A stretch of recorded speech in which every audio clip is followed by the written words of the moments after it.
Continues today in Queens, New York. Second round, that's at 1 p.m. Eastern and 7 p.m. Eastern on ESPN and ESPN2.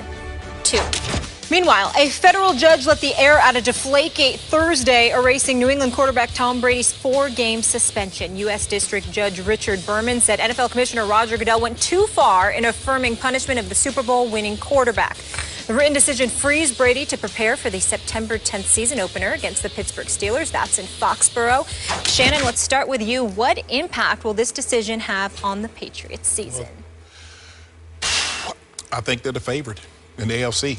I mean, I think Rob Gronkowski is the second most dominant player in the National Football League behind J.J. Watt. He is spectacular. Julian Edelman has carved out his niche. He's Tom Brady's favorite guy. He's going to get 100 catches. Amendola, if he can stay on the field, you know, he get nicked up from time to time, but he's a solid receiver. The running game by committee is going to be Gray one week. It's going to be Blunt the next week. The thing that concerns me, the reason why they got really, really good is that they had two corners that could shut you down. No question. And Coach Belichick and Patricia could dial up different exotic looks and could really scheme you. They could really take things away from you because they were not worried. Darrelle Revis and Brandon Browner had the outsides locked down. Now, with those two guys missing, and you bring in Malcolm Butler, the Super Bowl hero, but he was a second, third corner. Now he's going to move to number 1. Yep. And now your number 3, 4 corner is going to move to number 2. So now you got new guys coming in, and they're 5 and 6 guys. So the only thing concerns me is their defense, but they might struggle a little early. But if you know anything about a Coach Belichick team, as the season progresses, they progress. So I'm not worried about the Patriots. They're going to be what they normally are, 12-4, 13-3. The irony of this question is I had already picked the Patriots to win the AFC and get to the Super Bowl even if Brady missed the first 4 games. Wow. So I think I better stick with that. That's all in. I think I'm okay. You had a lot of confidence in Garoppolo, huh? I thought they'd go 1-3 and Brady would come back on a terror of a mission. The way he played in 2007, remember, after Spygate? Yes. Now, he did have that guy, that Randy Moss guy. That helped. That helped. But they tore the league apart. They stepped on people's throats. You remember that they would run it up on people like crazy? Don't be surprised if this repeats itself. Because I am looking for that, except I was looking for it in Game 5. Now I'm looking for it on opening night against those Pittsburgh Steelers. Brady has the widest disparity of split personality I think I've ever seen in an athlete, because off the field, which is what threw people a curve about his handling of this Deflategate publicly, where you kept saying, I don't think I'm a cheater. You know, that guy, that aw shucks guy, who works hard at giving little to nothing to the media. It's always, we did okay. We're going to try to do better next week. Then somebody else, when the switch gets flipped, Psycho Tom comes out on the field, and he's a madman. I've never seen a star quarterback play with more emotion during a game than Tom Brady does. Have you? Running to the end zone and headbutting Gronkowski? Yes. I mean, who would do that? He can get away with it because he's Tom Brady. People don't question it because he's been doing it so successfully for so long. It's not a form of rubbing it in or trash talking or taunting. It's just Brady being Brady. He's just excited about the touchdown pass he just threw. Well, that guy you're going to get times 10 because of what the commissioner attempted to do to him, which was to ruin his reputation, to taint his all-time legacy, right? Yes. So he's going to take it out on the field. And that's what he's kept telling his close friends, is that, hey, I don't want to speak about this publicly. I want to show people what I'm doing in court and then on the football field. I'm going to show my reaction. Right. So I think he will show it. Now, back to your points. All very good ones, by the way. My early fear is LaFell is hurt, and I'd tell you how hurt, but they never tell us how hurt, okay? so I don't know. You don't really know. Okay, Julian Edelman is hurt. He has some lower leg injury. I don't know what it is, but he hasn't been playing, and so I don't know what to trust and not to trust, which is why they went out and signed aging Reggie Wayne, who played a little bit the other night in the game and looked...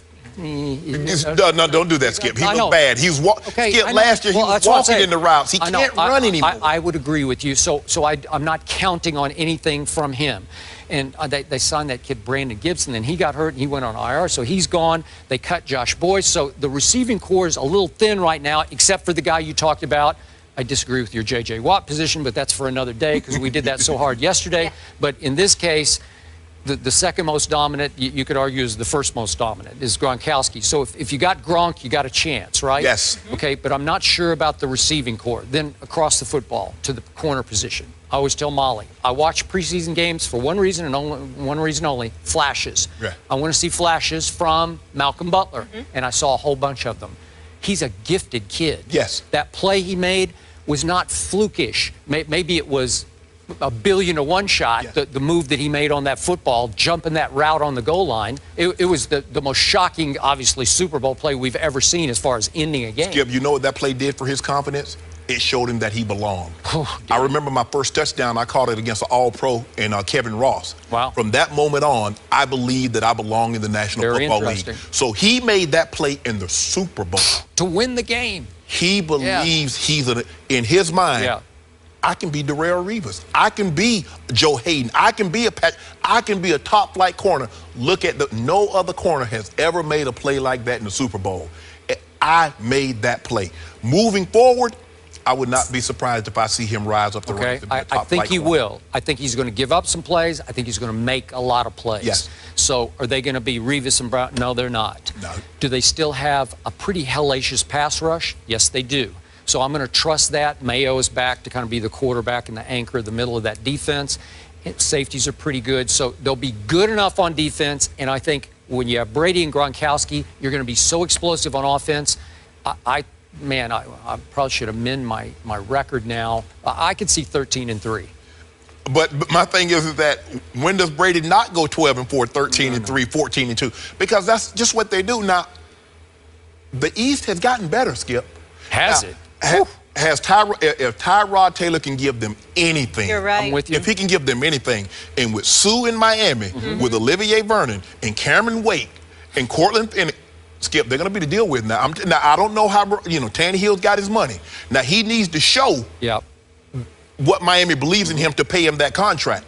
The Jets, I just don't trust Fitz because I've seen him and he's got a lot of money in Buffalo and then he was in Texas and he was all over the place. But one thing, he'll flash and then he'll disappear. Defensively, he's not bad.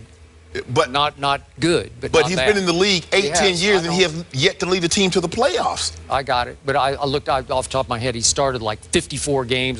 He has a lot of experience. But he's not over 500 or Skip. I got it. But I'm not making a case. But defensively, everybody in that division has gotten better. I don't know if anybody's gotten any better offensively. Okay, here's the point. Buffalo, and we were up there. Yeah. That's a loaded football team. Ooh, deep and loaded. In all phases of the game. The New York Jets, that's a loaded football team, especially on the defensive side. Yes. Loaded team, and Todd Bowles will do great things as a quasi-defensive coordinator. I mean, he's the head coach, but he can really coach defense. Miami, I give you Sue, and I'm not saying that's a loaded team, but it's a better team than it was a year ago. The defense is legit. Okay? Now, one team in that division has Tom Brady and nobody else does. Okay, so that's what it boils down to. I'm not a Ryan Tannehill guy. Not sold. You gave him your big money. You're kind of damned if you do, damned if you don't. How do you replace Ryan Tannehill? Can you do better than him? Well, maybe, but will he ever get you home? Will he get you to the promised land? No, that's my opinion. And that's the thing that concerns me is that while these teams have gotten better defensively, and yeah, maybe they can slow Tom to a certain degree, but can they score? Can they score enough points? Yep. Because all it takes is Tom to get hot in one game, and he can light you up for 40 points. I agree. Can any of these other teams score that many points? Okay. So here's my last point. We didn't bring him up because nobody cares except maybe me and some Patriot Nation fans. The other night in the preseason game, New England suffered a huge injury to a quote-unquote no-name player, but it was huge, to their fullback, James Devlin. He is gone for the year with a broken leg in a preseason game. It just tore me up watching it. Freakish, got turned around, snapped his whatever it was, tibia or whatever, broke his leg. He was a key blocker for the run game that obviously helped complement the greatness of Tom Brady.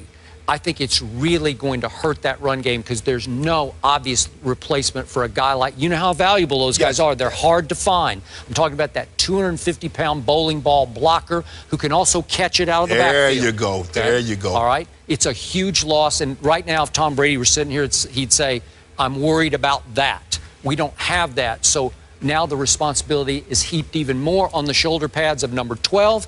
They might have to throw the football a little more than they want because they don't have the blocking back. I never really worry about the Patriots as long as 12 is under center. When he leaves, I'm going to be extremely worried. But as long as he's there, if you're a Patriots fan or a Patriots player, you should sleep really well at night knowing 12's got our back. There were quarterback questions top to bottom in that AFC East division, but no longer with the New England Patriots because Tom Brady will be playing Week 1. That is Thursday when they host the Steelers. Speaking of that, after the break, our NFL analyst Mark Schlereth will join us to discuss this Deflategate business.